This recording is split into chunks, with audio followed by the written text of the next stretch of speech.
You want us to fight those things?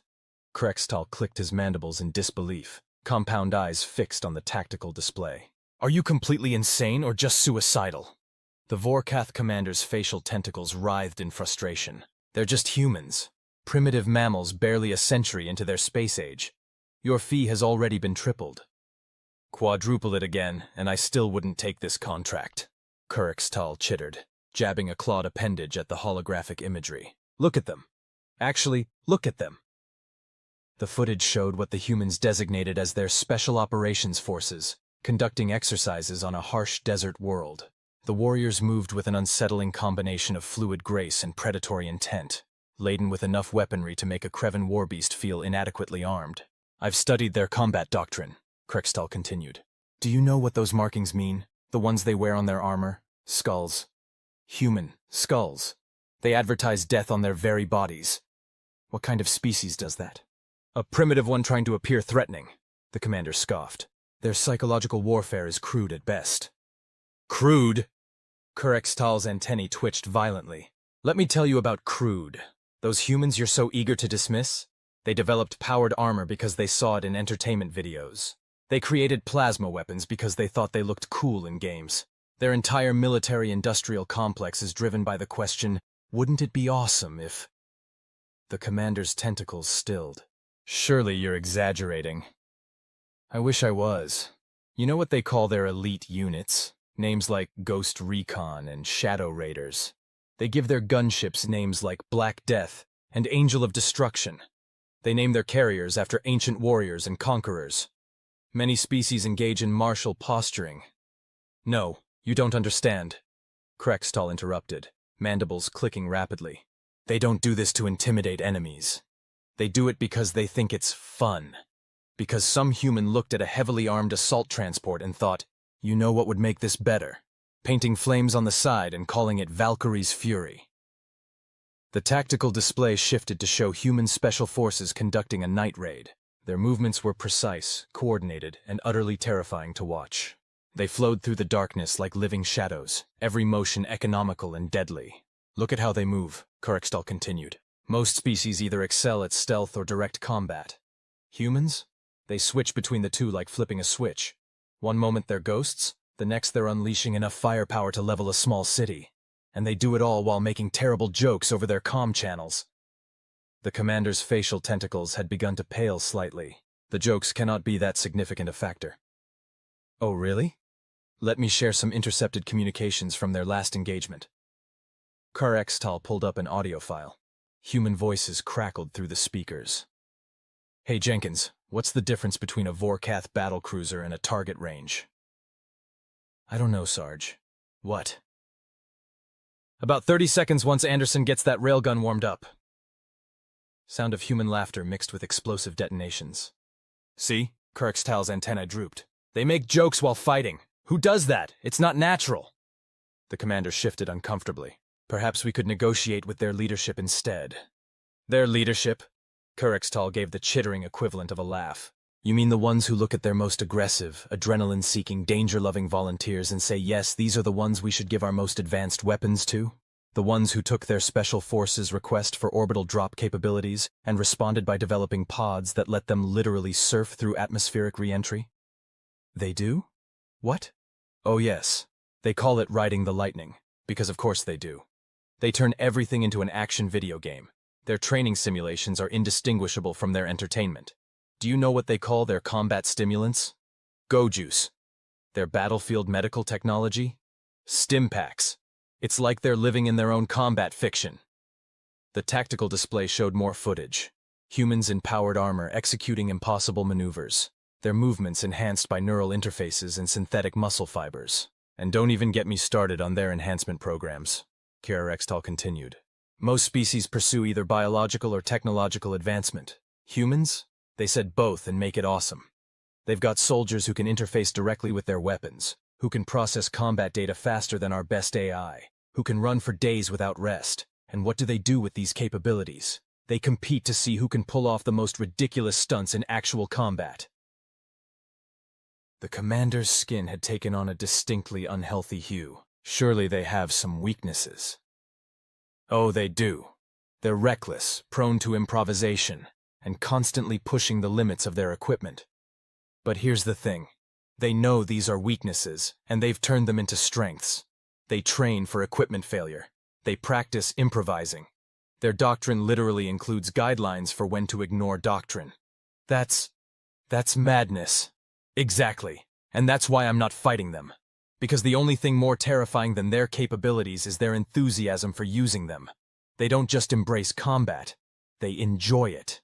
They turn warfare into an art form, complete with its own culture, traditions, and inside jokes. The commander's tentacles had wrapped themselves into tight knots. Perhaps we should reconsider our expansion plans. Now you're thinking clearly, Krrx'tal agreed.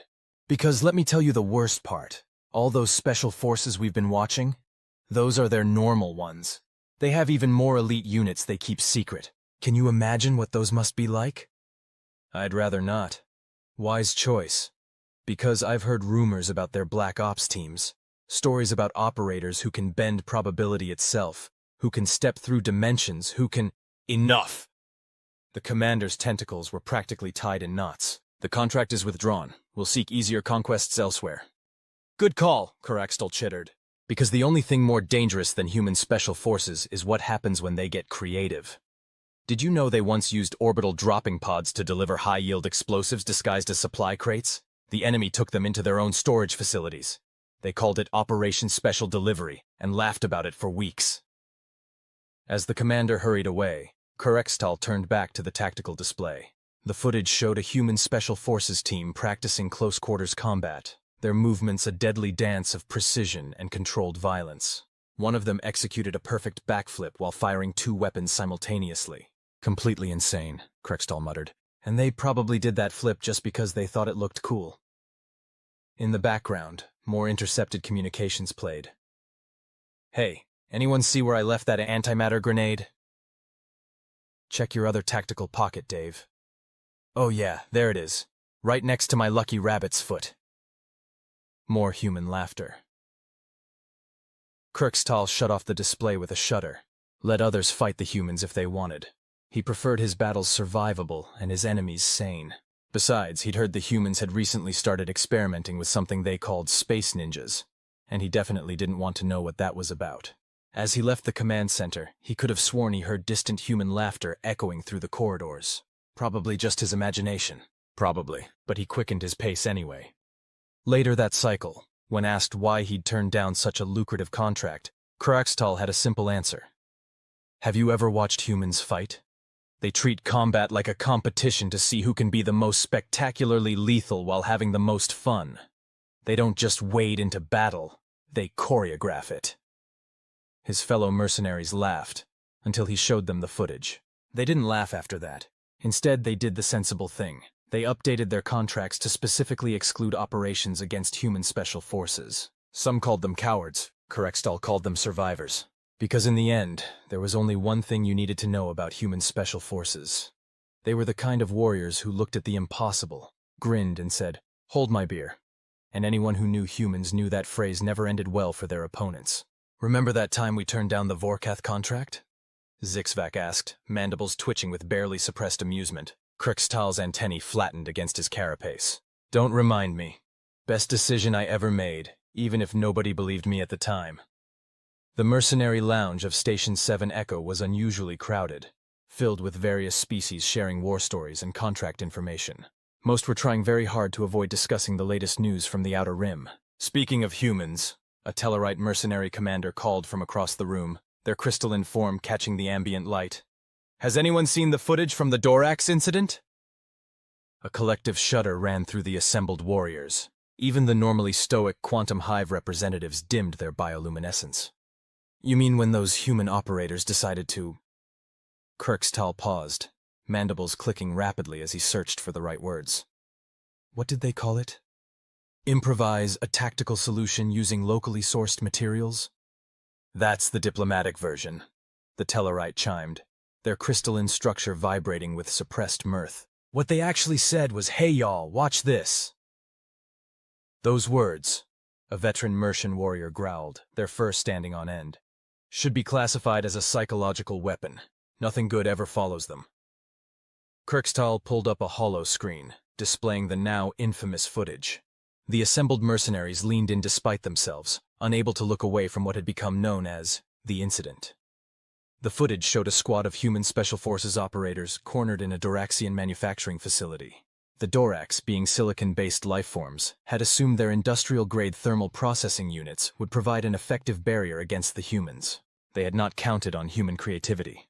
"Watch this part," Krrx'tal chittered, indicating a human operator who appeared to be grinning inside their helmet. This is where it goes from standard human insanity to, well, human insanity.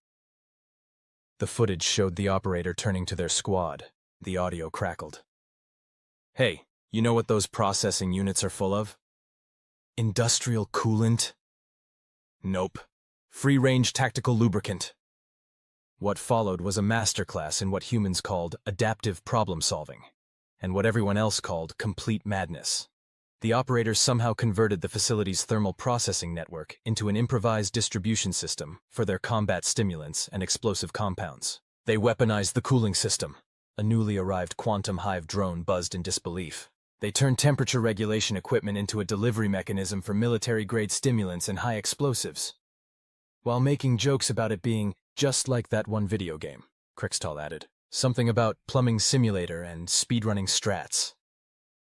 The footage continued, showing the Doraxian forces discovering, much to their dismay, that their own facility's infrastructure had been turned against them. The human operators had essentially created what they cheerfully called a base-wide party delivery system. "Order up. 1 extra spicy combat cocktail, coming right up. Don't forget to tip your server." Sound of explosions mixed with human laughter. "But that's not even the worst part," Zixvac interjected. "Tell them about the maintenance drones." Krrx'tal's antennae drooped. They reprogrammed the facility's maintenance drones to play something called entry music whenever they breached a new section. Apparently it was for dramatic effect. The footage shifted to show maintenance drones bursting through walls while blaring what human databases identified as classical rock music. The operators could be heard arguing about the soundtrack selection between firefights. "Really, Jenkins? Highway to Hell again? It's a classic for a reason, Sarge. And this," Krrx'tal continued, "is why I don't take contracts involving humans anymore. Because who looks at a hostile facility's infrastructure and thinks, you know what this needs? Background music and an improvised stimulant delivery system." To be fair, the Tellarite commander noted, their crystalline form glinting with amusement. It was very effective. That's the problem. Everything they do is effective, no matter how insane it seems. They turned basic maintenance drones into what they called party bots, and used them to distribute combat enhancers throughout an enemy facility, all while making jokes and arguing about music choices.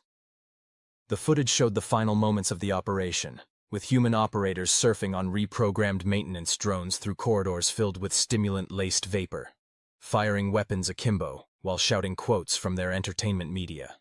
"Remember, kids, don't try this at home. Unless you've completed the proper certification courses." More laughter, more explosions. "They recorded training videos afterward," Zixvac added quietly. "Called it Creative Resource Utilization 101, making the enemy's base your party venue." The assembled mercenaries sat in stunned silence, processing this information. Finally, the Mercian warrior spoke. "So they not only pulled off this insanity, but they turned it into a teaching opportunity," Krrx'tal finished, "complete with peer reviews and suggestions for alternative music selections for various tactical scenarios." "I heard they got a commendation," the Tellarite added. "3 commendations, actually," Krrx'tal corrected. "1 for mission success, 1 for creative resource utilization, and 1 for, and I quote, maintaining optimal morale through appropriate musical accompaniment." The lounge fell silent again, broken only by the sound of contracts being updated to specifically exclude any operations where humans might be present.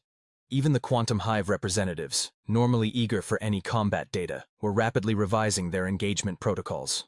"The truly terrifying part," Krrx'tal mused, "is that this is probably one of their tamer operations. Imagine what their actual classified missions are like." "I'd rather not," chorused several voices. "Wise choice," Krrx'tal agreed. "Because I've heard rumors about their latest training programs. Apparently they're teaching their operators something called parkour." The mass exodus from the lounge was immediate and unprecedented. Later, when updating the Mercenary Guild's official advisory documents, Krrx'tal added a new warning. If you hear human special forces operators laughing during combat, retreat immediately. If you hear them say, "Hey, watch this," or "I've got an idea," retreat faster. And if you hear them discussing music choices for their operation, surrender. It's easier that way. The advisory was approved unanimously, because if there's one thing the galaxy's mercenary community had learned, it was this. The only thing more dangerous than human special forces was human special forces having fun. And they were always having fun. In the depths of space, aboard a human special forces transport, a sergeant reviewed the footage from the Dorax Incident with their team. All right, people, what did we learn? Always check the facility's infrastructure for tactical repurposing opportunities. Music selection matters. Industrial coolant systems make excellent improvised delivery mechanisms. All good points, the sergeant nodded. But you're forgetting the most important lesson. What's that, Sarge? Next time, we bring better speakers. Those maintenance drone audio systems were not doing justice to AC/DC. The resulting laughter echoed through the transport, causing nearby alien ships to nervously adjust their course. Just another day in human special forces. So, Krrx'tal began, his mandibles twitching with what might have been suppressed laughter. Who's heard about the Nexus 9 situation? The mercenary lounge of Station 7 Echo, normally a hub of boisterous activity, fell into the kind of silence usually reserved for funeral ceremonies and bankruptcy proceedings. You mean the incident with the... Zixvak's antennae curled inward. The battle hymns? A collective shudder ran through the assembled mercenaries. Even the station's AI dimmed its ambient lighting, as if trying to distance itself from the conversation. That's the one, Krrx'tal confirmed, pulling up yet another set of footage that nobody really wanted to see but couldn't help watching. Though the humans insist on calling it Operation Dropping Beats and Taking Streets. The holoscreen flickered to life, showing what appeared to be a standard urban pacification operation. Standard, that is, until the human special forces arrived. For context, Krrx'tal explained, the Nexus 9 mining colony had been taken over by a particularly aggressive sect of quantum-scale engineers. They had developed a theoretical immunity to conventional psychological warfare. Theoretical being the operative word, a Vrax commander rumbled from their environmental tank. Exactly, Krrx'tal chittered, because nobody's theoretical models accounted for humans turning psychological warfare into, well, this. The footage showed human operators advancing through the colony's streets, their powered armor's external speakers blasting what their databases identified as workout music. Each squad had apparently been allowed to choose their own theme song. Squad 3, this is Command. Your music selection is causing seismic disturbances. Sorry, Command, can't hear you over how awesome we are. Bass drops, followed by explosions timed to the beat. They synchronized their assault pattern to the music, Zixvak explained to a horrified group of newly arrived mercenaries. They called it tactical rhythm optimization. That's not even the worst part, Krrx'tal added. Show them the footage from the central plaza. The holoscreen shifted to show a squad of human operators who had apparently decided that their assault on the colony's main administrative building needed what they called a proper soundtrack. They had somehow rigged the colony's emergency broadcast system to play something they referred to as boss battle music. Jenkins, what the hell is K-pop doing in our tactical playlist? Cultural victory, Sarge. They can't fight if they're too busy trying to figure out the choreography. Fair point. Sync up the breaching charges to the chorus. The footage showed the quantum engineers' defensive formations breaking down as they tried to process the sight of human special forces operators conducting room-clearing operations while perfectly synchronized to what appeared to be elaborate dance music. But here's where it gets really interesting, Krrx'tal continued, his mandibles clicking rapidly. The quantum engineers, operating on probability matrices, couldn't process the apparent randomness of human combat tactics combined with choreographed movement patterns. Their cognitive frameworks literally crashed. They tried to calculate the tactical advantage of backflips, Zixvak added solemnly. That was their first mistake. The footage showed the aftermath. Quantum engineers either surrendering en masse or joining what they called the rhythm of tactical enlightenment. Several could be seen attempting to replicate human combat dance moves. Within 3 cycles, Krrx'tal explained, the entire colony had developed what they called groove-based combat doctrine. They formed a new religion around it. Something about achieving tactical superiority through synchronized movement and appropriate background music. The humans encouraged this? A newly arrived hive mind representative buzzed in disbelief. Encouraged it? They offered advanced courses, called it cultural victory, alternative approaches to combat resolution. They even published a manual, Base Drops and Hotspots, a comprehensive guide to rhythm-enhanced urban warfare. The footage shifted to show human instructors teaching former quantum engineers the finer points of what they called tactical dancing. The engineers had apparently developed complex mathematical formulas to optimize their movements for maximum style points. Remember, people, if you're not having fun, you're not doing it right. But what's the tactical advantage of a spin move? Looking awesome is the tactical advantage. The really concerning part, Zixvac noted, is how effective it was. The colony's productivity increased by 300% after they adopted what they called groove-based optimization protocols. Humans weaponized dance music. Krrx'tal chittered in disbelief. They turned psychological warfare into a party, and somehow it worked better than conventional methods. The quantum engineers now require all security personnel to achieve what they call sick moves certification before deployment. The assembled mercenaries watched as the footage showed the colony's current state. Quantum engineers conducting their probability calculations through elaborate dance moves, security teams training to what humans called beats per minute optimization, and former insurgents arguing about playlist selection for their patrol routes. They've started hosting competitions, Zixvac added. Something called So You Think You Can Fight. The humans judge them on both combat effectiveness and, quote, style points. And the worst part? Krrx'tal's antennae drooped. Other colonies are starting to adopt the practice. There's talk of making it an official combat doctrine. The humans are calling it the Great Groove Revolution. The footage showed a graduation ceremony for the first class of rhythm combat specialists, complete with what the humans called a tactical dance-off. The quantum engineers had apparently calculated that adding backflips to standard combat maneuvers increased their effectiveness by exactly 43.7%. This is why I don't take contracts involving humans anymore, Krrx'tal concluded. Because who looks at a hostile quantum engineering collective and thinks, you know what this situation needs? A dance battle. But it worked, someone pointed out. That's exactly the problem. Everything they do works, no matter how insane it seems. They turned combat operations into a choreographed performance art. And now there's a whole religion based on achieving tactical supremacy through superior dance moves. The mercenary lounge fell into contemplative silence, broken only by the distant sound of bass-heavy music from the station's human quarter. Several mercenaries nervously adjusted their combat loadouts to include what humans called swagger enhancement modules. I heard, Zixvac said quietly, that they're developing something called tactical rap battles for diplomatic negotiations. The mass exodus from the lounge set a new speed record. Later, when updating the Mercenary Guild's advisory documents again, Krrx'tal added another warning. If human special forces start playing music during combat operations, do not attempt to calculate the tactical advantage of their movements. There isn't one. They just think it looks cool, and somehow, that makes it work. The advisory was approved before he even finished writing it. Because if there's one thing the galaxy's mercenary community had learned, it was this. The only thing more dangerous than human special forces having fun was human special forces starting a trend. And everything they did started a trend. Meanwhile, in a classified human special forces training facility. Sir, the quantum engineers are requesting advanced courses in something they're calling probability-enhanced breakdancing. Approved, but tell them the spin moves need more pizzazz. Yes, sir. Should I add tactical choreography to the standard training curriculum? Better make it mandatory. Can't have our operators falling behind in the dance combat arms race we accidentally started.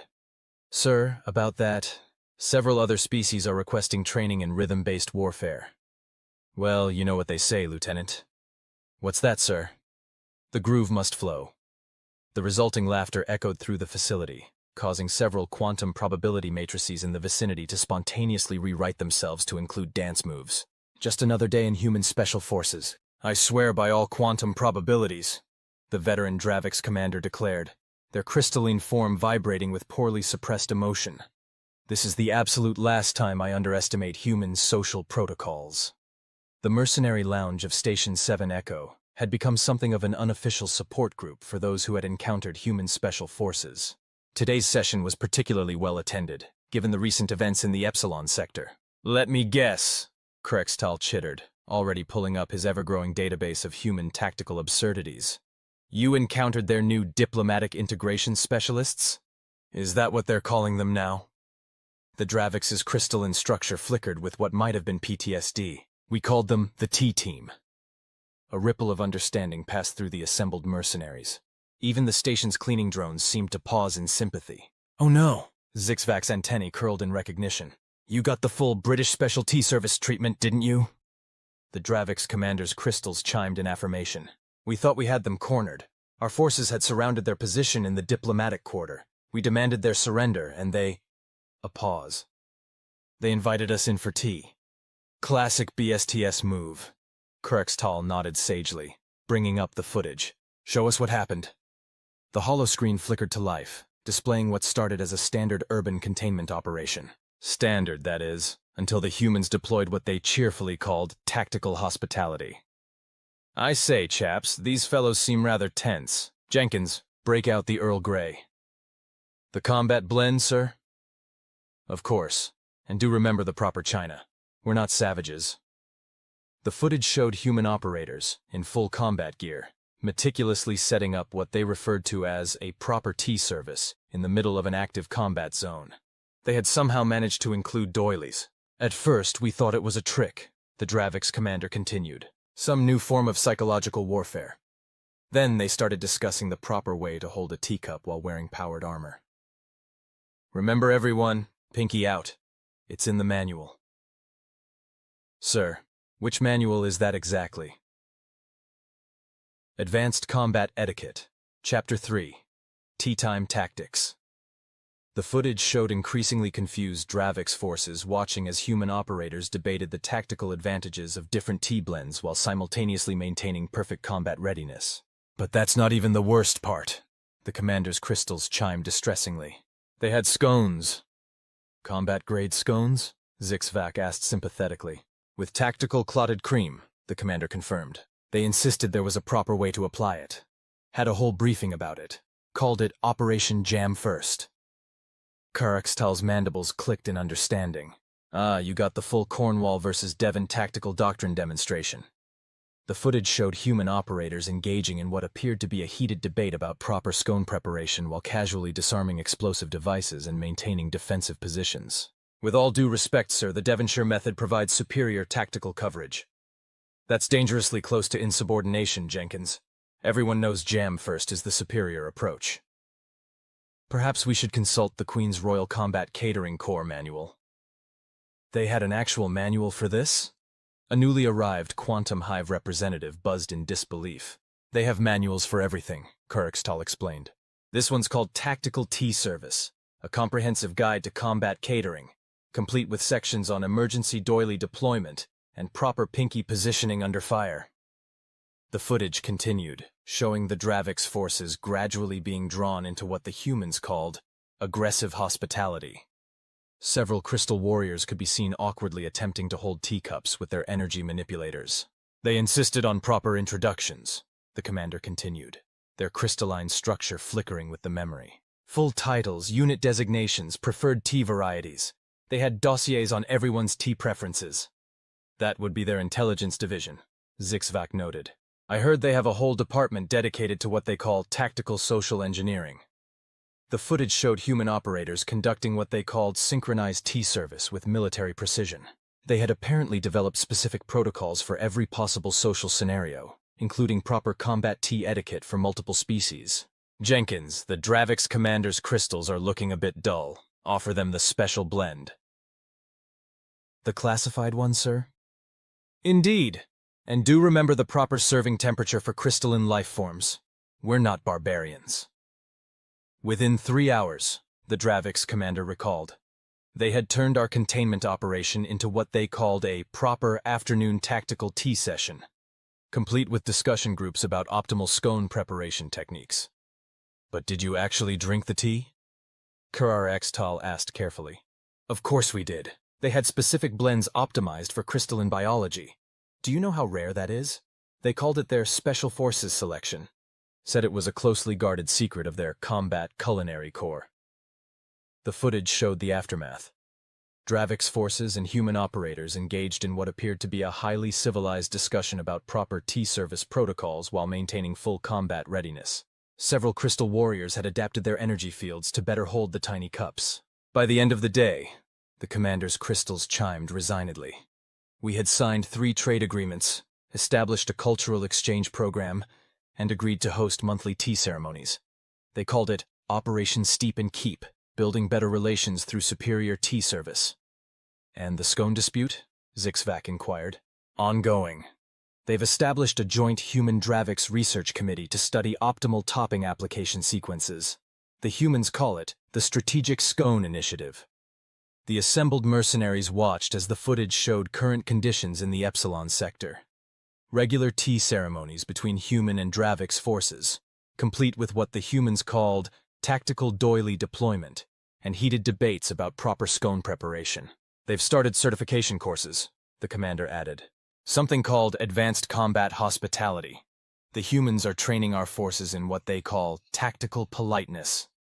This is why I don't take contracts involving humans anymore, Krrx'tal concluded. Because who looks at a military standoff and thinks, you know what this needs? Properly served tea and a debate about scones. But it worked, someone pointed out. That's the problem. Everything they do works. They turned combat operations into a social event, and now we have joint training exercises in tactical tea service. The mercenary lounge fell into contemplative silence, broken only by the distant sound of china clinking from the station's human quarter. Several mercenaries discreetly adjusted their loadouts to include what humans called emergency hospitality kits. Later, when updating the Mercenary Guild's advisory documents yet again, Krrx'tal added another warning. If human special forces offer you tea, accept it. Their hospitality is as tactically precise as their combat operations, and refusing could lead to what they call aggressive tea deployment. The advisory was approved before the tea could cool, because if there's one thing the galaxy's mercenary community had learned, it was this. The only thing more dangerous than human special forces in combat was human special forces being polite. And they were always polite. Meanwhile, at a classified human special forces training facility. Sir, the Dorax are requesting advanced courses in what they're calling tactical etiquette. Approved. But tell them the doily deployment still needs work. Yes, sir. Should I add Combat Catering 101 to the standard curriculum? Better make it mandatory. Can't have our operators serving tea without proper tactical consideration. Sir, about that. Several other species are requesting training in advanced hospitality warfare.